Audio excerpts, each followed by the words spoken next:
Amor y responsabilidad. Estudio de moral sexual, Juan Pablo II 6. El mandamiento del amor y la norma personalista. El precepto formulado en el Evangelio intima al hombre que ame a su prójimo, a sus semejantes, prescribe el amor de la persona. En efecto, Dios, que menciona el mandamiento del amor en primer término, es persona por excelencia. El mundo de las personas es diferente y, de una manera natural, superior al mundo de las cosas, de las no personas, por el hecho de haber sido creado a imagen de Dios. Al exigir el amor de la persona, este mandato se opone indirectamente al principio del utilitarismo, ya que, como lo hemos demostrado en el precedente análisis, no puede asegurar la presencia del amor en las relaciones entre los hombres, entre las personas. La oposición entre el mandamiento evangélico y el principio utilitarista no es más que indirecta, porque el precepto del amor no enuncia expresamente el principio mismo que permite realizarse el amor en las relaciones entre las personas.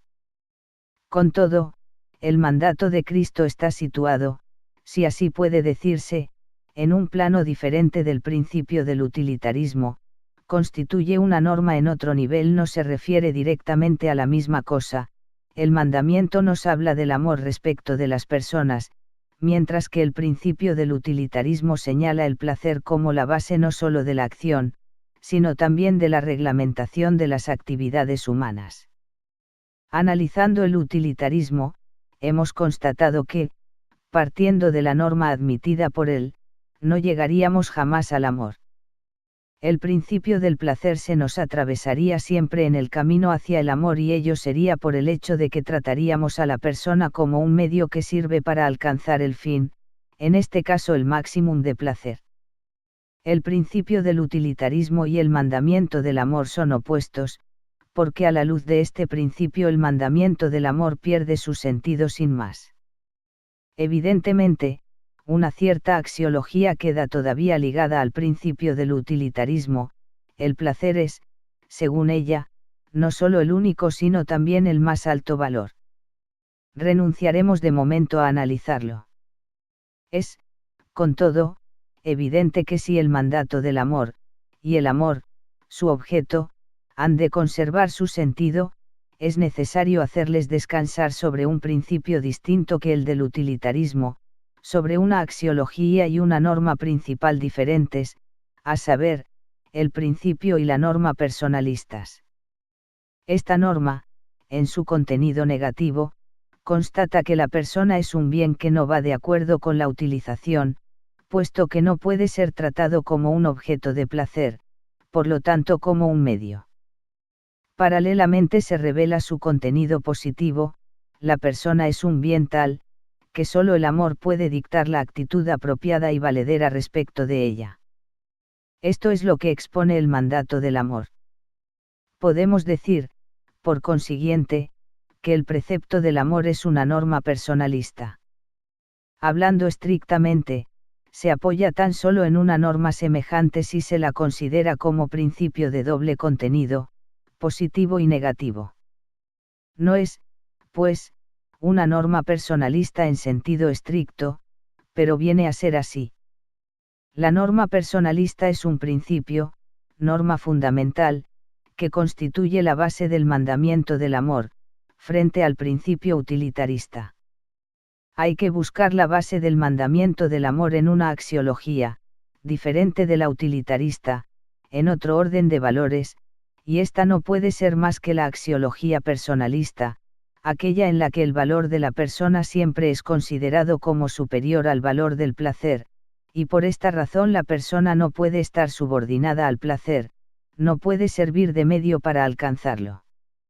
Sí, pues, el mandamiento del amor no se identifica con la norma personalista sino que la pone solamente como principio, del mismo modo que implica también la axiología personalista. Tampoco puede decirse que en un sentido amplio es una norma personalista.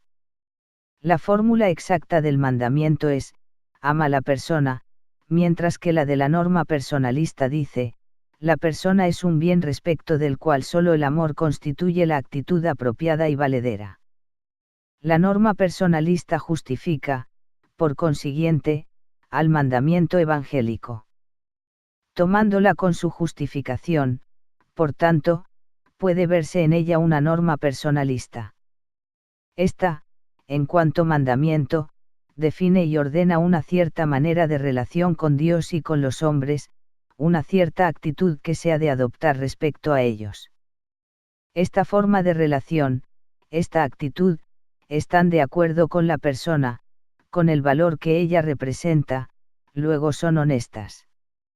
La honestidad, como base de la norma personalista, rebasa la utilidad, que el utilitarismo admite como único principio, pero no la rechaza, la subordina.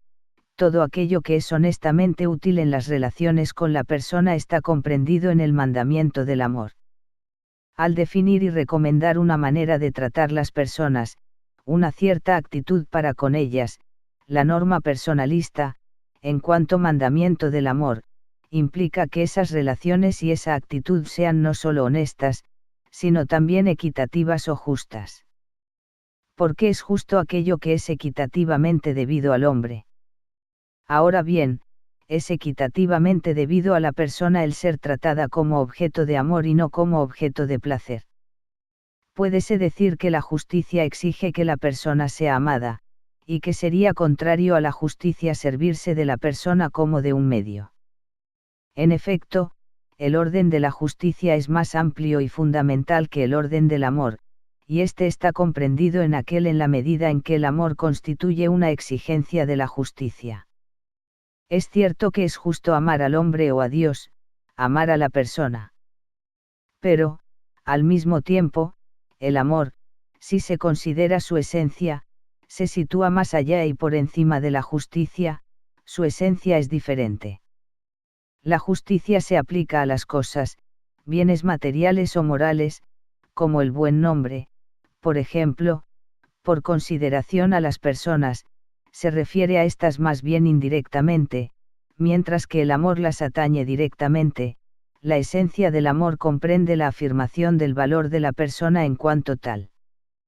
Por consiguiente, si podemos decir con razón que aquel que ama a una persona es por eso mismo justo para con ella, sería falso el pretender que el amor de esa persona se reduce al hecho de ser justo para con ella. En el transcurso de este libro procuraremos ver más por menudo en qué consiste el amor de la persona. Hasta ahora hemos constatado que el amor de la persona ha de fundarse sobre la afirmación del valor suprarreal y suprautilitario de ésta. El que ama procurará demostrarlo con su comportamiento. Y es incontestable que vendrá a ser justo para con la persona en cuanto tal. Este aspecto del problema, este avecindamiento del amor y de la justicia sobre la base de la norma personalista, es muy importante para el conjunto de nuestras consideraciones sobre la moral sexual. Ahora es cuando viene bien el definir el concepto del amor justo de la persona, es decir, de un amor siempre dispuesto a conceder a cada hombre lo que le pertenece a título de persona. En el contexto sexual, en efecto, lo que se define como amor puede fácilmente volverse injusto para con la persona. Y esto no porque la sensualidad y el afecto juegan un papel particular en la formación del amor entre las personas de sexo diferente, volveremos más adelante sobre este problema, sino más bien a causa del hecho de que, en parte inconscientemente, y muchas veces a conciencia, se admite en el terreno sexual una interpretación del amor basada sobre el principio utilitario. Semejante interpretación se impone en cierto modo tanto más fácilmente cuanto que los elementos sexuales y afectivos del amor lo hacen naturalmente inclinarse hacia el placer. Es cosa fácil pasar de la sensación del placer no solo a su búsqueda sino también a la búsqueda del placer por sí mismo, es decir, a reconocer al placer como valor superior y base de la norma moral. En esto reside la esencia de las deformaciones del amor entre el hombre y la mujer. A causa de la gran facilidad en asimilar el dominio de lo sexual al concepto del amor, y por llegar a ser ese dominio el terreno de conflictos constantes entre dos apreciaciones y dos normas esencialmente diferentes, personalista y utilitarista, es menester que, para mejor deslindar el problema, subrayemos que el amor, que es la sustancia del mandamiento evangélico, se haga depender únicamente de la norma personalista y jamás de la norma utilitarista. Sí, pues, deseamos encontrar soluciones cristianas en el dominio de la moral sexual, hay que buscarlas en la norma personalista. Es menester que tengan su punto de apoyo en el mandamiento del amor. Aunque la aplicación total del mandamiento del amor en su sentido evangélico se realiza por el amor sobrenatural de Dios y del prójimo, dicho amor no se da ni en contradicción con la norma personalista ni se verifica haciendo abstracción de esta norma. Al final de estas consideraciones, tal vez será útil recordar la distinción que San Agustín estableció entre uti y frui, usar, disfrutar. Distingue dos actitudes, una que consiste en tender a solo el deleite, sin tener en cuenta el objeto, y es uti, la otra es frui, que encuentra el placer en la manera indefectible de tratar el objeto según las exigencias de su naturaleza. El mandamiento del amor muestra el camino para ese frui en las relaciones entre personas de sexo contrario.